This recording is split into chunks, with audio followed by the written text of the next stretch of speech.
The cafe was small, tucked between two busy streets, the kind of place people only found if they were either lucky or deliberately looking for quiet. Lena sat near the window, fingers wrapped around a cup of coffee she had barely touched. Her blind date was already 10 minutes late, and she was preparing the usual escape plan: finish the drink, send a polite message, leave. Then the bell above the door rang.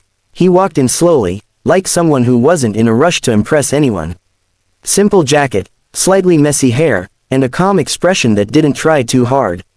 His eyes scanned the room once, and when they landed on her, he hesitated, just for a second, like he wasn't entirely sure it was her. "Lena?" he asked. She nodded. "I'm Adrian," he said, sliding into the chair opposite her.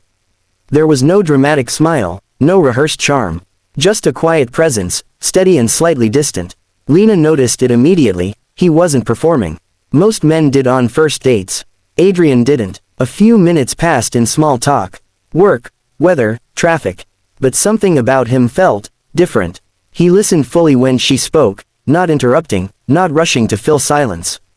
When she talked about her job at a small art studio, he actually asked questions that made sense, like he cared about the answers. At one point, she laughed softly at something he said, and then she noticed herself doing something unusual, relaxing. "You have kind eyes," she said suddenly, before she could stop herself. He paused, as if the words landed somewhere deeper than expected. Then he gave a faint smile. "I've been told they're just tired," he replied. That made her smile more. The conversation drifted naturally after that. Books, childhood memories, favorite places in the city.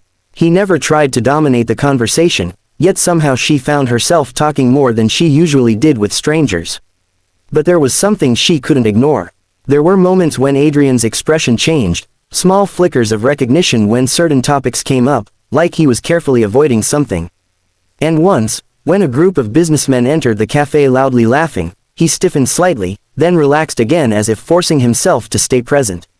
Still, she didn't question it. By the time their coffee cups were empty, the afternoon light had shifted. Lena checked the time and sighed.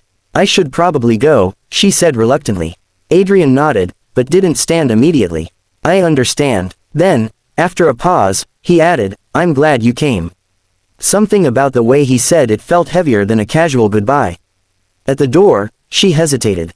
"Will I see you again?" He looked at her for a moment longer than necessary. "That depends on whether you still want to." She smiled, a little unsure, and stepped outside. It wasn't until later that evening, when she mentioned the date to a coworker, that everything shifted. "You went out with Adrian Cole?" her coworker asked, eyes widening. "Yeah, why?" The coworker went silent for a second, then carefully said, "He's not just some guy. He's the CEO of Cole Industries. You know, the one all over the news." Lena felt her stomach drop. Because suddenly, everything made sense, the recognition in his eyes, the careful distance, the way he never acted like someone trying to impress her. And now one question echoed in her mind louder than anything else. Why would someone like him hide who he really was, just to sit across from her in a quiet cafe?